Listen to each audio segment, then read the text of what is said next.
घायल तो यहाँ हर एक परिंदा है, घायल तो यहाँ हर एक परिंदा है, लेकिन जो फिर से उड़ सका वही जिंदा है। इसी के साथ मैं हरिओम स्वागत करता हूँ आपके अपने परिवार एच स्टडी ग्रुप में। तो हमने मेवाड़ का सेकंड पार्ट पढ़ेंगे। मेवाड़ का सेकंड पार्ट कृषि पर्यवेक्षक की दृष्टि से प्रमुख व्यक्तित्व देख रहे थे, उसमें हम पहले मेवाड़ के देखेंगे। मेवाड़ में हमने राणा कुंभा देख लिया था, आज राणा सांगा देखेंगे, फिर अगले वीडियो में महाराणा प्रताप देखेंगे। मेवाड़ की दृष्टि से ये तीनों राजा इंपॉर्टेंट है कृषि पर्यवेक्षक के लिए। ठीक है, तो मेवाड़ के 3 राजा देखेंगे। अब राणा सांगा, तो राणा कुंभा के बारे में हमने कल पढ़ा था।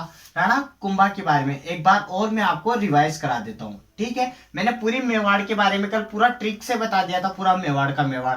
फिर कुंभा बताया था मैंने। कुंभा 1403 में जन्म होता है, तो 30 साल की उम्र में 1433 में इनका राज्याभिषेक होता है। ठीक है, तो अपन ने 33 इंटू 2 प्लस 2 किए थे। 33 के डबल कितने होते? 66 में 2 जोड़ेंगे, कितने आए? 68। तो 1468 में इनकी मृत्यु हुई थी, ये हमने देखा था। ठीक है, अब हम राणा कुंभा, कुंभा के बारे में हमने क्या पढ़े थे? इसके जीवन में 4 चीजें पढ़ी थी। क्या चीजें पढ़ी थी?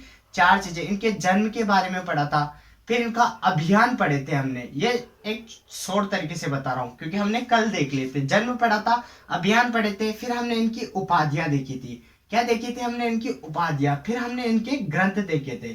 ठीक है, राणा कुंभा के बारे में। राणा कुंभा के पिता मोकल थे। मोकल का सौभाग्य था, मतलब माता इनकी सौभाग्यवती की कुंभा का जन्म हुआ था। कुंभा का जन्म हुआ था। ठीक है, फिर 1433 में यह राजा बने, राज्याभिषेक हुआ इनका।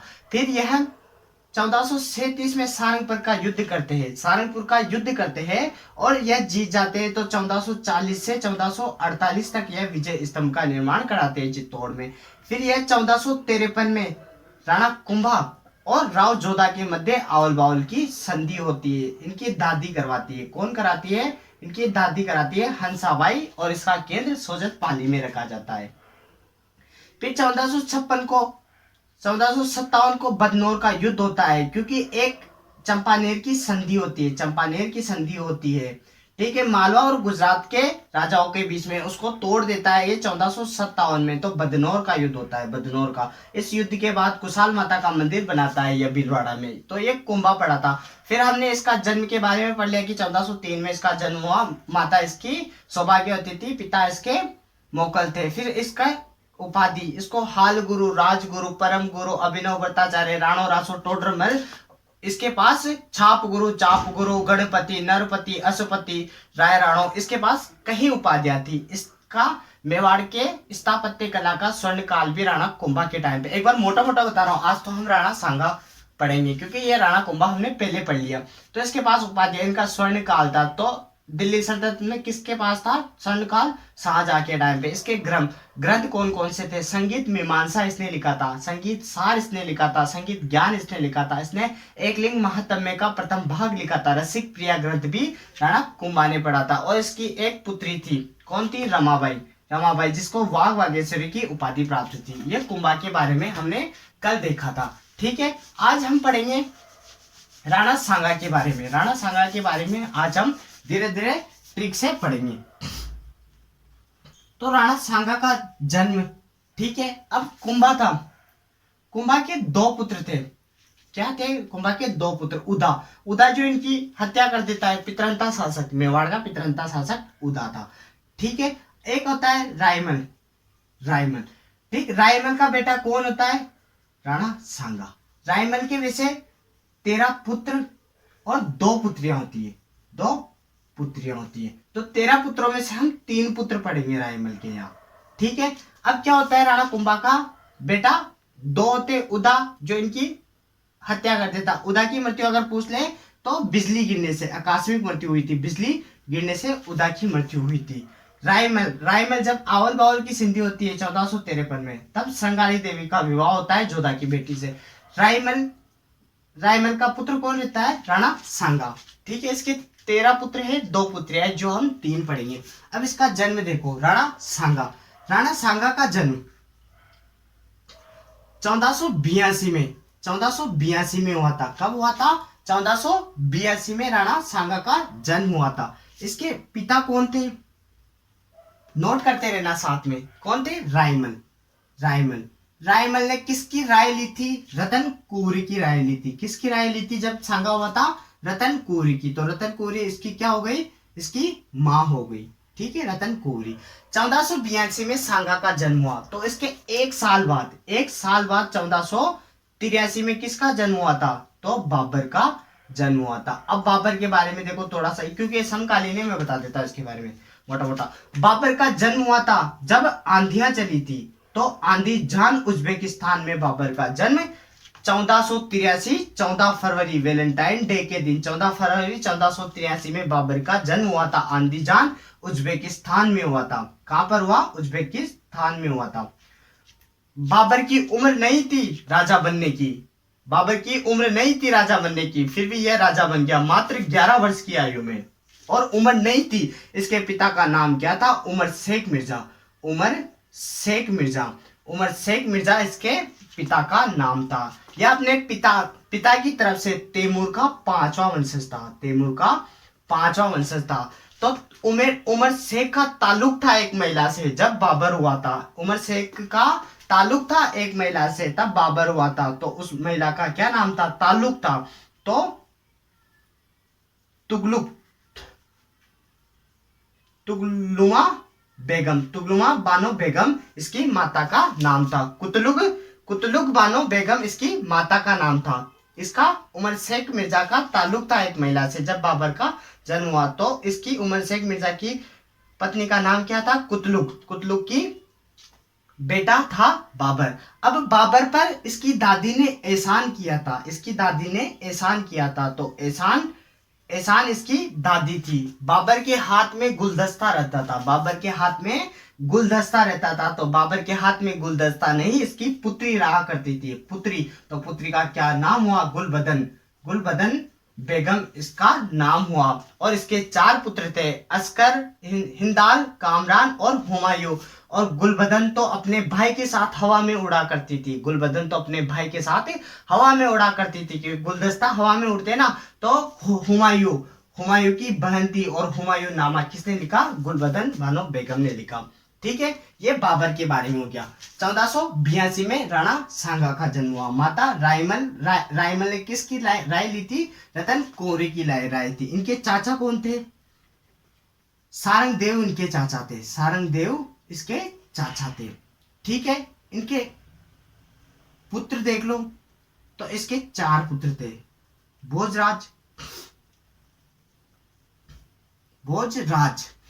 ठीक है, एक से एक कनेक्ट करके पढ़ा करो। भोजराज, विक्रमादित्य, फिर आता है रतन सिंह, और फिर आता है उदय सिंह। ठीक, ये इनके जन्म के बारे में। इनका जन्म 1482 में हुआ था। पिता रायमल, माता रतन कुरी, चाचा सारंगदेव, पुत्र भोजराज, विक्रमादित्य, रतन सिंह, उदय सिंह। ठीक है, अब इसके कितने पुत्र हुआ करते थे कुंभा के? 13 पुत्र। इसमें 3 के बारे में पढ़ेंगे। आओ 3 के बारे में पढ़ते हैं, क्योंकि इसके भाई के बारे में पढ़ेंगे, राणा सांगा के भाई के बारे में। एक तो था पृथ्वीराज सिसोदिया,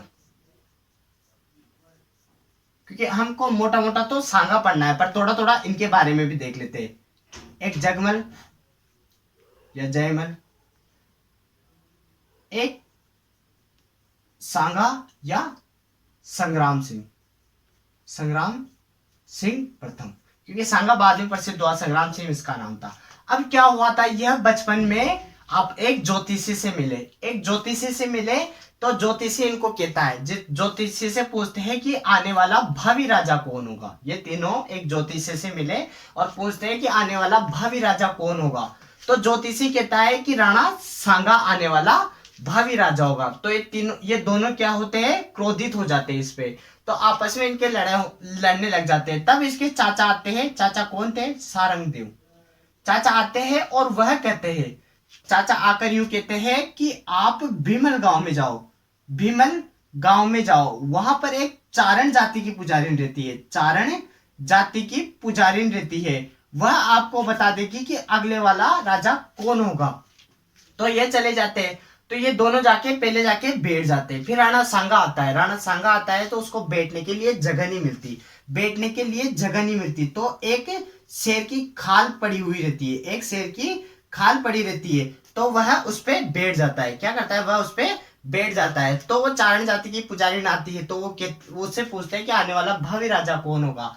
तो वह चारण जाति की पुजारी कहती है कि जो शेर की खाल पे बैठा है वो आने वाला भावी राजा होगा। तो यह गुस्से में यह दोनों तलवार की नोक से इनके आपस में लड़ाई होती है, तो राणा सांगा की एक आंख फूट जाती है। तो एक आंख इनकी यहीं पे फूट जाती है राणा सांगा की। राणा सांगा के शरीर पर 80 घाव हुआ करते थे। इनको सैनिकों का भग्नावेश कहा जाता था। किसने कहा, कर्नल जेम्स टॉड ने। तो इनके उपनाम, इनको हिंदू पथ कहा जाता था, हिंदू पथ कहा जाता था। इनको सैनिकों का भग्नावेश कहा जाता था, सैनिकों का भग्नावेश कहा जाता था, भग्नावेश कहा जाता था। इन्हों एक सैनिक का खंडर शरीर कहा जाता था, क्योंकि इनके शरीर पर क्या थे, 80 घाव थे। तभी तो एक यूं कहते हैं कि खाकर सांगो डील पर घातक 80 घाव, बाबर सुजा लड़तो रियो देकर मुछाकर ताओ। ये कहावत इनके बारे में कही जाती है। शरीर पर 80 घाव थे, इनके एक हाथ नहीं था, एक पांव नहीं थी, एक आंख नहीं थी, फिर भी बाबर से लड़ते रहे थे। तो ये इनका जन्म, माता पिता, चाचा, पुत्र और उपनाम हो गए। ठीक है, ये इनके जन्म के बारे में हो गया। अब हम इनके युद्ध अभियान के बारे में देखते हैं कि राणा सांगा के क्या हुआ। एक बात हो, राणा सांगा के राज्य दरबार में, राज दरबार में राणा सांगा के राज दरबार में 7 राजा, 9 राव व 104 सरदार उपस्थित रहा करते थे। 104 सरदार उपस्थित रहा करते थे। जब वहां पर इनके पृथ्वीराज सिसोदिया, जगमल और सांगा, अब यहां पर इनकी लड़ाई हुई थी, तो इनकी एक आंख फूट गई थी। तो यह वहां से बीमल गांव से भागकर यह कहां पहुंच जाते हैं, श्रीनगर पहुंच जाते हैं। श्रीनगर कहां पर है, जम्मू कश्मीर वाला नहीं, अजमेर वाला। श्रीनगर जम्मू कश्मीर वाला नहीं, अजमेर श्रीनगर पहुंच जाते हैं। वहां किसके पास जाते हैं, यह करमचंद पंवार के पास जाते हैं। किसके पास जाते हैं, यह करमचंद पंवार के पास। अगर ये पूछ ले कि इनका संरक्षक कौन था, इनका प्राथमिक संरक्षक कौन था, तो करमचंद पंवार था। कौन था प्राथमिक संरक्षक, यह लिख देते हैं, करमचंद पंवार इनका प्राथमिक संरक्षक था। यह इनको अपने अजमेर में शरण देता है, अज्ञातवास इसको छुपा लेता है, अज्ञातवास में कर देता है, और इन्हें प्रिपेयर करता है, मतलब एक राजा बनाने के लिए इनको सारी कलाएं देता है। तो राणा सांगा इसकी पुत्री से विवाह कर लेते, और जब राणा सांगा, तब क्या होता है, पृथ्वीराज सिसोदिया और जगमल का क्या होता है, ये देखिए, फिर बाद में ये बताऊंगा। पृथ्वीराज सिसोदिया, जगमल दोनों एक लड़की से प्रेम करने लग जाते हैं। वो लड़की का नाम रहता है ताराबाई से प्रेम करने लग जाते हैं। वह टोक के सरदार की बेटी थी ताराबाई से। तब यह विवाह के लिए कहते हैं, तो ताराबाई के पिता यूं कहते हैं कि आप टोड़ जीत कर मुझे दो, और तब मैं आपका विवाह अपनी पुत्री से कराऊंगा। तब पृथ्वीराज सिसोदिया और जगमल जीतने के लिए वहां पर युद्ध के लिए चले जाते हैं। तब जगमल तो वही युद्ध में सोलंकियों से लड़ता हुआ मारा जाता है। किससे, सोलंकियों से लड़ता हुआ वहीं पर युद्ध में मारा जाता है। और पृथ्वीराज सिसोदिया भागकर वहां पर आता है और उसके पिता से कहता है कि मैंने युद्ध जीत लिया। तो ताराबाई का विवाह किससे हो जाता है, पृथ्वीराज सिसोदिया से हो जाता है। और इसकी प्रिय पत्नी के नाम पर पृथ्वीराज सिसोदिया क्या करता है, अजमेर का दुर्ग होता है, अजय मेरू दुर्ग, जो गढ़ बीटली की पहाड़ी पर, इसलिए गढ़ भी कहते हैं। अजय मेरू दुर्ग का नाम परिवर्तित कर यह तारागढ़ रख देता है। क्या रख देता है, तारागढ़ रख देता है। तो अजमेर की आकृति कैसी है, त्रिभुजाकार है। अजमेर की आकृति कैसी है, त्रिभुजाकार है। अजय मेरू दुर्ग यह राजस्थान के मध्य में, राजस्थान का हृदय कौन है? अजमेर है, राजस्थान के मध्य में है, तो इसे पूर्व का जिब्राल्टर या राजस्थान का जिब्राल्टर भी अजमेर दुर्ग को कहते हैं। अजमेर दुर्ग में तो घोड़े की मजार भी है, ठीक है ये बात। फिर जगमल तो वहां मर जाता है। पृथ्वीराज सिसोदिया अपनी प्रिय पत्नी के नाम पर अजमेर दुर्ग का नाम बदलकर तारागढ़ रख देता है। कुछ समय बाद इसकी मृत्यु हो जाती है। तब करमचंद पवार इसके पिता रायमल को समाचार देते हैं कि राणा सांगा जिंदा है, क्योंकि ये तो समझते हैं कि राणा सांगा मर गया, परंतु ये अज्ञातवास में करमचंद इसको जिंदा रखता है और प्रिपेयर कर देता है नेक्स्ट राजा के लिए। तो यह तो समझते हैं कि वह मर गया, तो फिर करमचंद पवार रायमल को बताता है कि यह जिंदा है। तो तब क्या करता है राणा रायमल इसको राजा नियुक्त कर देता है। तो इसका राज्याभिषेक कब होगा? राज्याभिषेक, अब इसका राज्याभिषेक देखते हैं। तो इनका राज्याभिषेक 1509 में चित्तौड़ दुर्ग में 1509 में हुआ था। तो अब देखो इसका सन याद करते, इसके शासक काल का सन याद करते। 1509, 9 तिया कितने होते? 27, 9 तिया 27 और 28 में इनकी मृत्यु होती है। तो इनके राज्याभिषेक से इनके ये सन। अब इनके अभियान देखेंगे। अब राजा कब बने ये? तो 1509 में राणा सांगा राजा बन गए, ठीक है। इनके दोनों भाई के बारे में मैंने आपको बता दिया, जबकि ये नहीं है कृषि प्रयोग की दृष्टि से इंपोर्टेंट, अपने को सांगा पढ़ना है, पर फिर भी हमने थोड़ा थोड़ा देख लिया। रायमल और उधा के बारे में भी देख लिया, क्योंकि ये इससे रिलेटेड है, इसलिए पढ़ना पड़ेगा अपने को, ठीक है। राज्याभिषेक 1509 में होता है। अब इनके युद्ध पढ़ेंगे हम, इनके युद्ध पढ़ेंगे। देखो आओ देखते हैं। एक चीज और, राज्याभिषेक हुआ था कब? हुआ था 1509 में, और 1527 तक खानवा का युद्ध पढ़ेंगे और 28 में इनकी मृत्यु होती है। अब इनका राज्याभिषेक हुआ था, तब इनके टाइम पे कौन राजा थे? तो ये राजस्थान हो गया, यहाँ पर मेवाड़ है। तब दिल्ली पर कौन था राज्याभिषेक के समय? तो दिल्ली पर कौन था? सिकंदर लोधी था। फिर बाद में कौन था? तो इब्राहिम लोधी, जो इससे युद्ध करता है, हम अभी पढ़ेंगे इब्राहिम लोधी। इधर गुजरात पड़ता है, तो गुजरात पर राजा कौन था? तो महमूद शाह, ठीक है। फिर कौन था? फिर मुजफ्फर शाह। इधर मालवा में कौन था? मालवा मध्य प्रदेश में पड़ता है। मालवा में कौन था? नासिरुद्दीन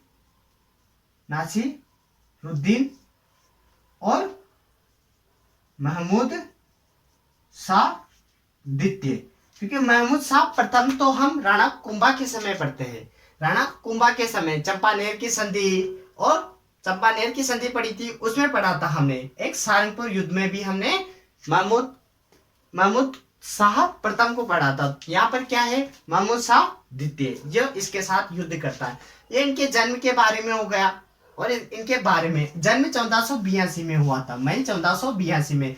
पिता रायमल थे, माता रतनपुरी थी, चाचा सारंगदेव, पुत्र भोजराज, विक्रमादित्य, रतन सिंह और उदय सिंह। इनके बारे में थोड़ा थोड़ा बता देता हूँ, क्योंकि बाद में मैं बताऊंगा नहीं।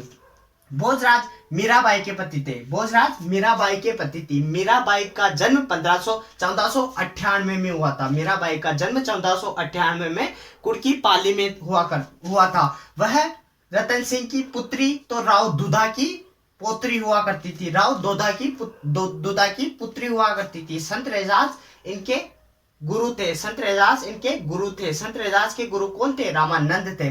इन्होंने दास दासी संप्रदाय बसाया। किन्होंने चलाया था? मीराबाई ने दास दासी संप्रदाय चलाया था, ठीक है। और मीराबाई ने समाधि ली थी। कहां पर ली थी? द्वारकाधीश, गुजरात में। तो ये भोजराज हो गया। और मीराबाई संत महिला, हम उसको संत महिला में पढ़ेंगे, व्यक्तित्व में पढ़ेंगे। विक्रमादित्य की मृत्यु, बनवीर विक्रमादित्य को मार देता है। बनवीर कौन होता है? तो पृथ्वीराज, हमने उड़ना राजकुमार पृथ्वीराज पढ़ा था। उसकी पासवान का पुत्र, मतलब दासी पुत्र बनवीर रहता है। उसकी दासी का पुत्र, उसकी पासवान का पुत्र बनवीर रहता है, जो विक्रमादित्य को मार देता है। और विक्रमादित्य के शासन काल में, अभी राणा सांगा 1528 में मर जाएंगे, तब शासक काल विक्रमादित्य संभालता है। विक्रमादित्य के शासक काल में राणा सांगा की पत्नी कर्मावती सांगा होता है। मेवाड़ का द्वितीय शाखा कब होता है? तो 1534 में द्वितीय शाखा होता है। 1534 में मेवाड़ का द्वितीय शाखा होता है। प्रथम शाखा कब हुआ था? तो अप्रैल 1303 में हुआ था। द्वितीय शाखा 1534 में होता है और तृतीय शाखा 1567 में होता है। ठीक, ये तीनों शाखा कर्मावती और भाग सिंह के नेतृत्व में होता है।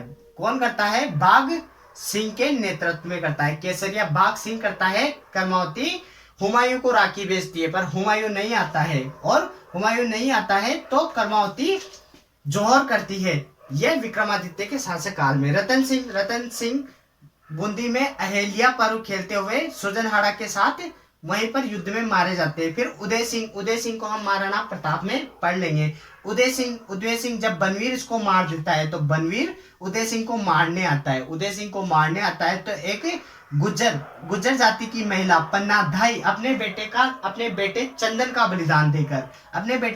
का बलिदान देकर उदय सिंह को बचा लेती है। फिर हम ये महाराणा प्रताप में पढ़ेंगे। ठीक है, ये इनके बेटे हो गए। महाराणा सांगा के बेटों के बारे में। इनका उपनाम हिंदू पद कहते हैं। इन्हें हिंदू सैनिकों का भग्नावेश कहते हैं। कर्नल झील चोड़ने का संरक्षक कौन थे? करमचंद पवार, क्योंकि कर्म किया था इनको बचाने का, तो करमचंद पवार इनके संरक्षक। इनके राज दरबार में 7 राजा, 9 राव और 104 सरदार हुआ करते थे। संरक्षक कौन थे? करमचंद पवार। फिर जब यह राजा बनते हैं तो यह करमचंद पवार को रावत की उपाधि प्रदान करते हैं और इनकी पुत्री से विवाह करते हैं। ठीक है, अब हम इनके युद्ध के बारे में पढ़ेंगे। अब राणा सांगा के युद्धों के बारे में पढ़ते हैं। राणा सांगा के जीवन काल में लड़े गए युद्धों के बारे में पढ़ेंगे। ठीक है, राणा सांगा आएगा तो अपने को क्या याद आएगा? नौतिया 27 याद आएगा और 28 में इनकी मृत्यु हुई थी। इनका जन्म देख लिया था हमने, कब हुआ था? 1482 में इनका जन्म हुआ था। अब इनके युद्धों के बारे में पढ़ेंगे हम। इनके जीवन काल में हुए युद्धों के बारे में पढ़ेंगे। ठीक है, अब 5 पॉइंट लिखेंगे। पहला, खातौली का युद्ध। खातौली पहले तो बूंदी में थी, तो हम बूंदी ही पढ़ेंगे। बूंदी में थी, वर्तमान में यह कोटा में है। फिर पढ़ेंगे हम खातौली के बाद बाड़ी का युद्ध। बाड़ी कहां पर है? तो बाड़ी धौलपुर में है।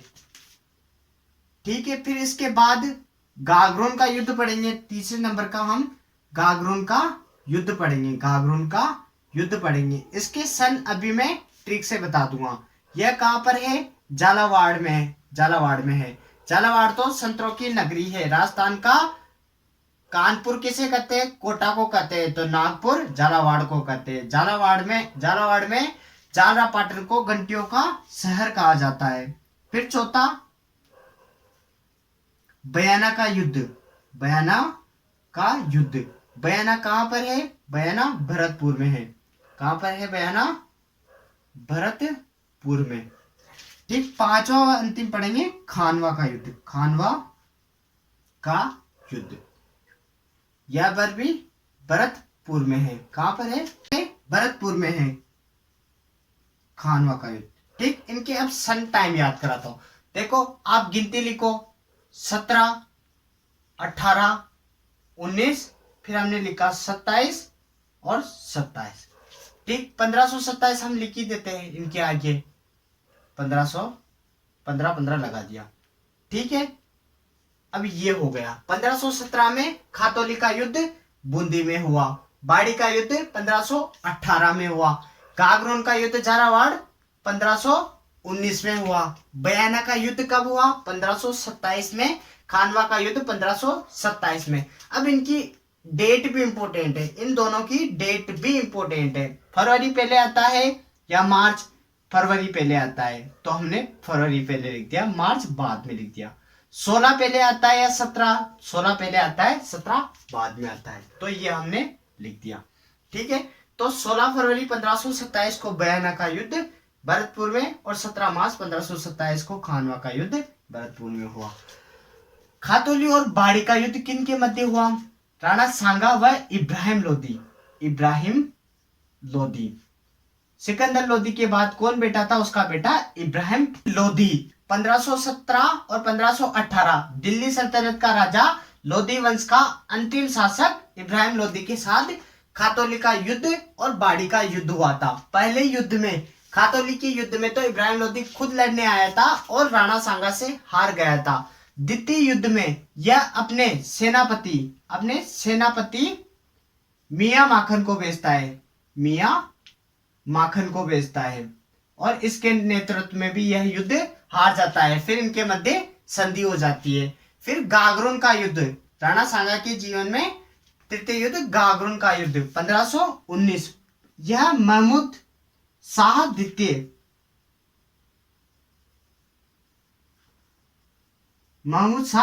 के साथ होता है और महमूद शाह द्वितीय ये युद्ध हार जाता है और राणा सांगा यह युद्ध जीत जाता है। अब आता है बयाना का युद्ध भरतपुर में।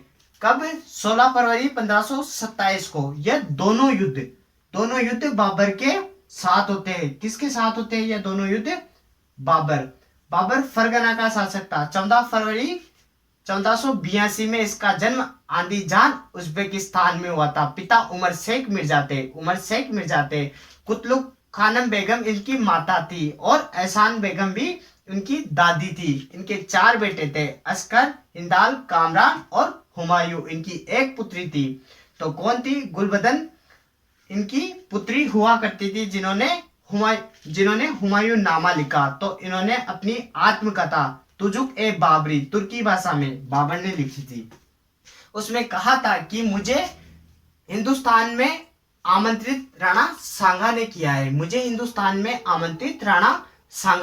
है।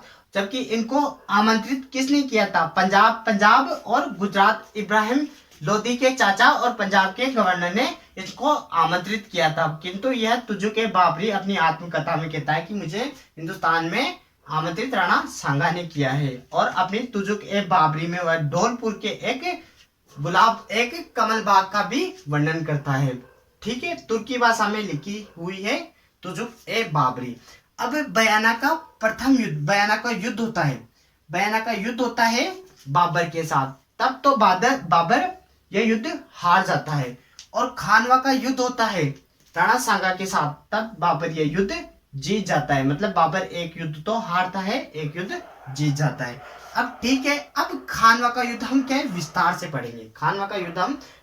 पढ़ेंगे। तो एक बार और देख लो, खातौली का युद्ध बूंदी में, वर्तमान में कोटा में है, 1517 में होता है। इब्राहिम लोदी हार जाता है।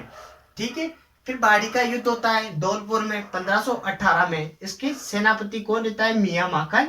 और फिर भी यह युद्ध हार जाता है, फिर संधि कर लेता है। फिर गागरोन का युद्ध झालावाड़ 1519 में महमूद शाह द्वितीय हार जाता है। महमूद शाह प्रथम आता है, वह राणा कुंभा के साथ युद्ध करता है, सारंगपुर का युद्ध करता है। फिर चंपानेर की संधि करता है गुजरात के राजा के साथ। फिर वह संधि भी तोड़ देता है बदनौर के युद्ध में राणा कुंभा। बयाना का युद्ध भरतपुर 1527 में राणा सांगा जीत जाता है। बाबर बुरी तरह से हार जाता है, बहुत बुरी तरह से हारता है। फिर यह इसके एक महीने बाद खानवा का युद्ध। खानवा कहाँ पर है? खानवा भरतपुर रूपवा तहसील गंभीरी नदी के किनारे पर है। और 17 मार्च 1527 को यह युद्ध होता है और बाबर यह युद्ध जीत जाता है। तो यह युद्ध, खानवा का युद्ध कैसे जीता है, इसके बारे में देखते हैं कि ये खानवा का युद्ध कैसे जीता। इसको विस्तार से पढ़ेंगे। खानवा का युद्ध, इनके जीवन काल में युद्ध थे वो दे के लिए। अब खानवा का युद्ध, ठीक है, इसको हेडिंग डाल लो, खानवा का युद्ध। क्योंकि बाबर के जीवन काल में युद्ध पढ़ते, देखो ये बाबर है, ये बाबर के जीवन काल की युद्ध पढ़ते हैं। तो देखो इनकी कौन कौन सी युद्ध किए थे। एक ट्रिक पढ़ते हैं हम, पानी पिया, खाना खाया, चल दिया, घर गया और मर गया। तो 1526 में इब्राहिम लोदी के साथ पानीपत का प्रथम युद्ध लड़ता है और इब्राहिम लोदी को युद्ध क्षेत्र में मारकर अप्रैल 1526 में हिंदुस्तान में मुगल सल्तनत की नींव रख देता है बाबर। ठीक है, 1527 को राणा सांगा के साथ युद्ध करता है। फिर 1528, 1529 और 1530 में यह मर जाता है। तो हम इस युद्ध की चर्चा कर रहे हैं। इस युद्ध की चर्चा करें। कब हुआ था? 17 मार्च 1527 को। खानवा कहां पर है? भरतपुर में है। कौन सी तहसील है? रूपवास तहसील। रूपवास तहसील और गंभीरी नदी के किनारे, गंभीरी नदी के किनारे पर स्थित है। ठीक, अब खानवा युद्ध पढ़ते हैं। तो अब देखते हैं, जैसे एक माइंड मैप बनाता हूं मैं आपके, कि ये खानवा का मैदान है, ये खानवा का मैदान है, इधर सांगा है और इधर बाबर है। ठीक, अब यहां पर एक हाथी पे बैठा रहता है। कौन बैठा रहता है? राणा सांगा बैठा रहता है। ठीक है, ये इसका हाथी हो गया। अब यहां पर क्या करता है? बाबर यहां है, बाबर यहां पर है। बाबर यहां पर एक खाई खुदवाता है, यहां पर सैनिक, यहां पर तोप लगवा देता है, फिर सैनिक, फिर सैनिक, और इधर सांगा आगे है। फिर इसके दरबार में क्या थे? 7 तो राजा थे, 9 राव थे, 104 सरदार थे, शरीर पर 80 घाव थे। तो इनकी सेना इनके पीछे थे। ठीक है, अब बाबर बुरी तरह से हारता है बयाना का युद्ध। बाबर बुरी तरह से हारता है बयाना का युद्ध। बयाना का युद्ध कब होता है? 16 फरवरी 1527 को। तो खानवा का युद्ध 17 मार्च 1527 को होता है। यह अत्यधिक शराब पीने के कारण इसका पहले का युद्ध, बयाना का युद्ध, हार जाता है। तो यह अपने सैनिकों को कहता है कि इसके सैनिक तड़तोड़े बांधकर वापिस जाने लगते हैं, कि हम तो अब कोई युद्ध नहीं करेंगे, हम तो अपने देश जा रहे हैं। तब यह मनाता है और कहता है उनसे, उन्हें एक जिहाद का नारा देता है। जिहाद का नारा देता है। जिहाद क्या होता है? जिहाद मतलब धर्म युद्ध।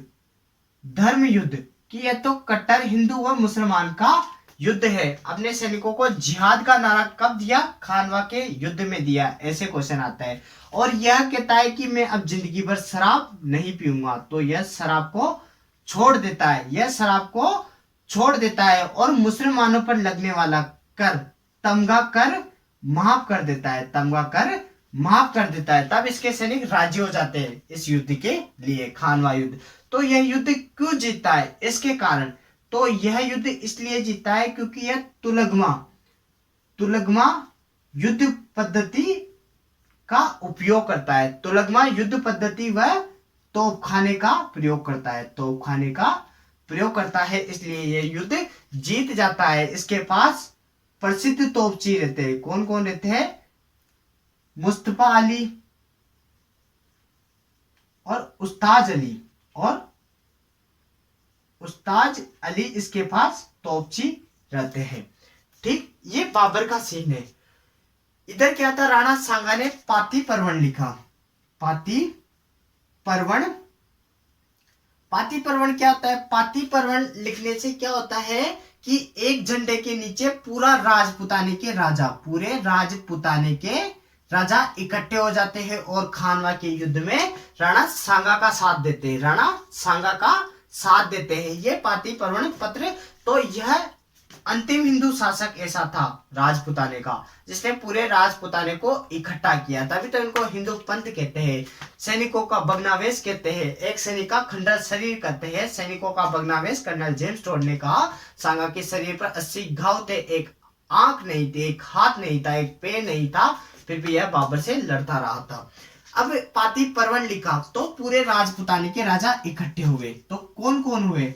अब देखो, आमेर से पृथ्वीराज आता है, पृथ्वीराज कछवाहा आता है, पृथ्वीराज कछवाहा आता है। मारवाड़ से कौन आता है?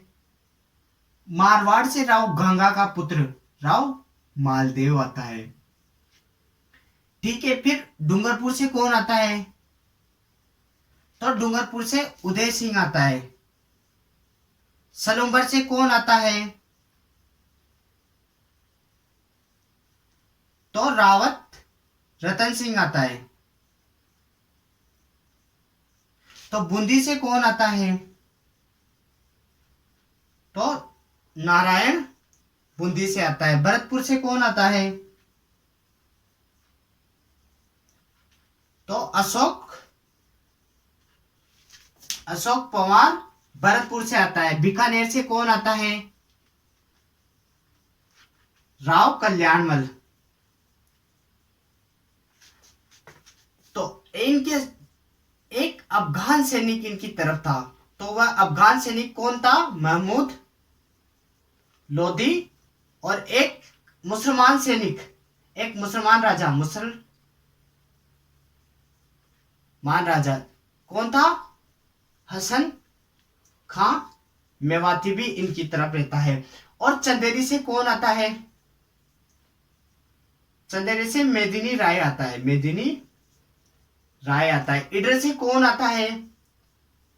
इडर से भारमल आता है। और एक झाला अज्जा भी इनकी तरफ रहता है। अलवर से कौन आता है? अलवर से हसन खां मेवाती,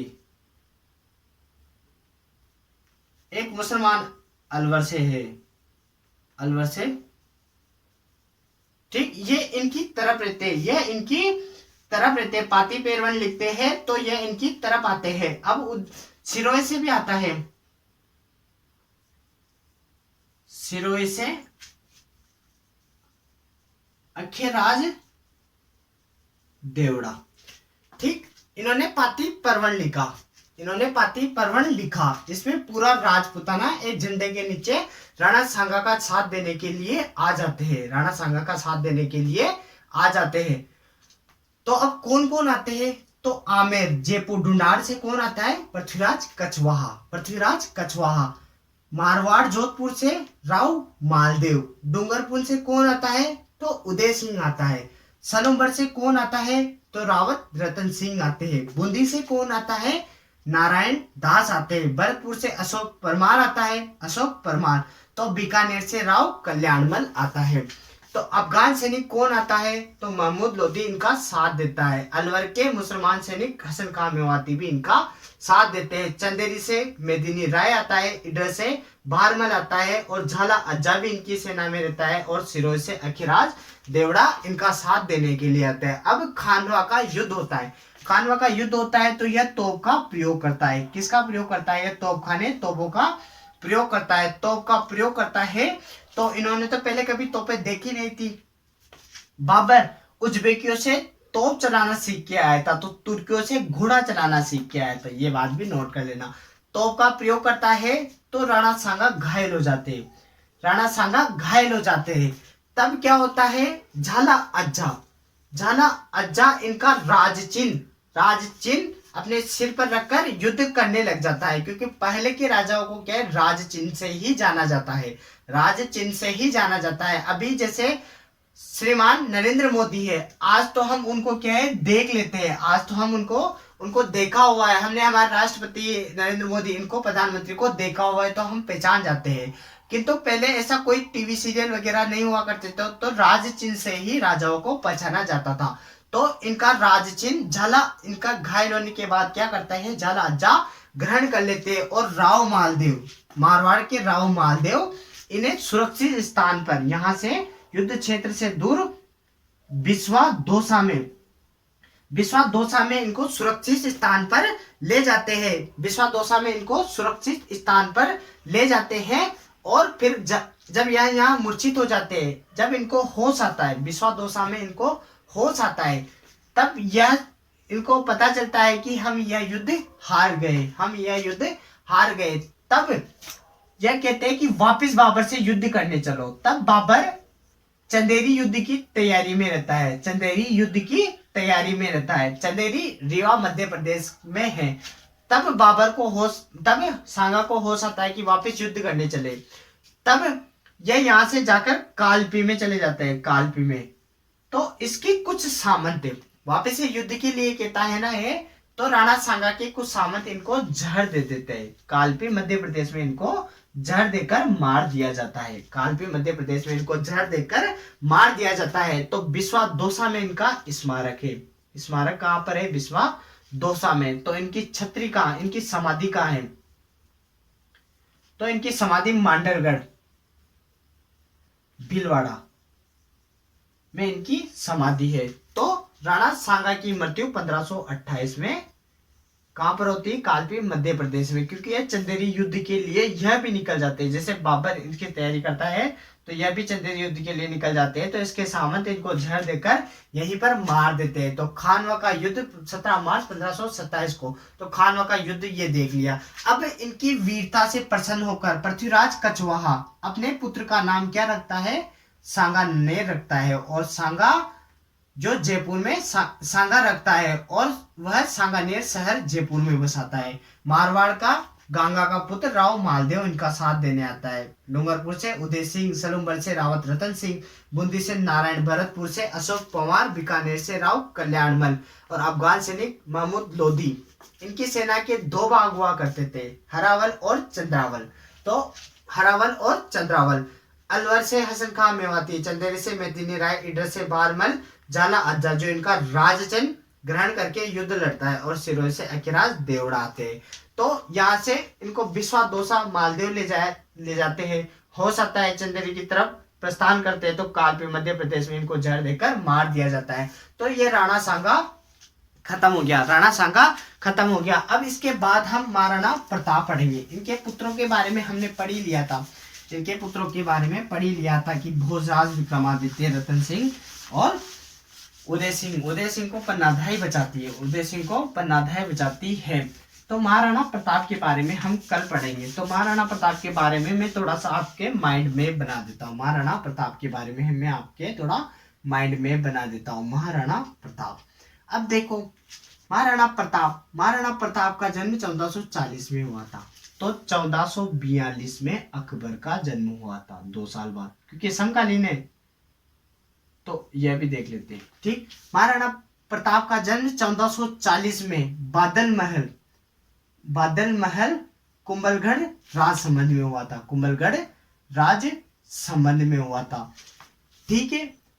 32 वर्ष की आयु में, 1540 है 1572, 32 वर्ष की आयु में यह राजा बने थे। तो राज्याभिषेक इनका गोगुंदा में हुआ था।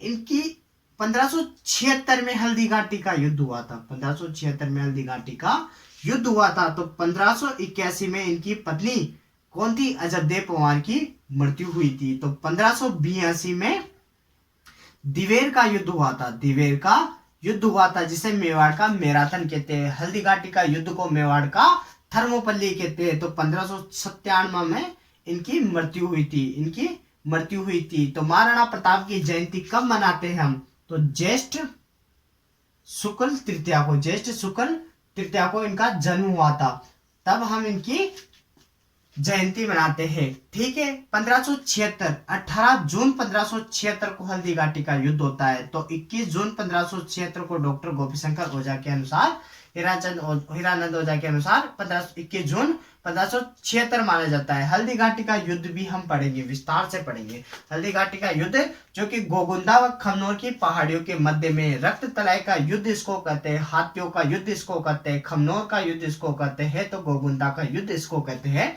हल्दी घाटी का युद्ध राजसमंद में। तो राजसमंद की आकृति कैसी है? तिलक के आकार की है। तो त्रिभुजाकार किसकी आकृति है? तो अजमेर की आकृति त्रिभुजाकार है। चतुर्भुजा आकार की आकृति किसकी है? तो किसकी है बताओ? भीलवाड़ा की आकृति चतुर्भुजा आकार की है। तो ऑस्ट्रेलिया के समान आकृति किसकी है? तो उदयपुर की ऑस्ट्रेलिया के समान आकृति है। उदय सिंह बचाता है, मतलब इसके पिता कौन है? उदय सिंह महाराणा प्रताप के पिता है। जयंताबाई इनकी माता है। अजबदेव पवार इनकी पत्नी है। अमर सिंह इसका पुत्र है। ये इसके परिवार वाले हो गए, ठीक है। महाराणा प्रताप के एक छोटी माँ रहती है, भटियाणी रानी, जिसका पुत्र जगमाल रहता है, उसको राजा घोषित कर देता है उदय सिंह।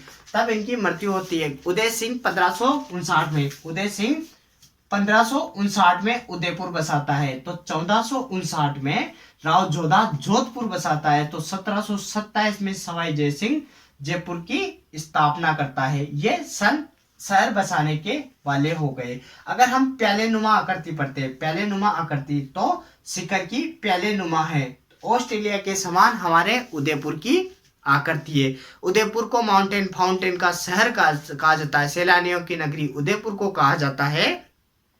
तो पूर्व का वेनिस भी उदयपुर को कहते हैं, तो पूर्व का पेरिस जयपुर को कहते हैं, व्हाइट सिटी उदयपुर को कहते हैं, तो पिंक सिटी जयपुर को कहते हैं, तो ब्लू सिटी जोधपुर को कहते हैं। ठीक, धौलपुर को रेड डायमंड सिटी कहा जाता है, रेड डायमंड सिटी धौलपुर को कहा जाता है। उदयपुर की आकृति ऑस्ट्रेलिया के समान है, तो उदयपुर संभाग की आकृति श्रीलंका के समान है, उदयपुर संभाग की आकृति श्रीलंका के समान है। ये बात आप नोट करके लिख लेना। ये थोड़ा थोड़ा हम सबके बारे में पढ़ते रहेंगे, थोड़ा थोड़ा हम सबके बारे में पढ़ते रहेंगे। कल महाराणा प्रताप को हम विस्तार से पढ़ेंगे। राणा सांगा खत्म हो गया, तो इनके पिता उदय सिंह के बारे में भी हम थोड़ा सा पढ़ लेंगे, क्योंकि मेन तो हमें कुंभा, सांगा और महाराणा प्रताप पढ़ने हैं। ठीक है, इनकी महाराणा प्रताप की मृत्यु 1597 में होती है। फिर उनका पुत्र अमर सिंह राजा बनता है, फिर 1620 में उसकी मृत्यु हो जाती है।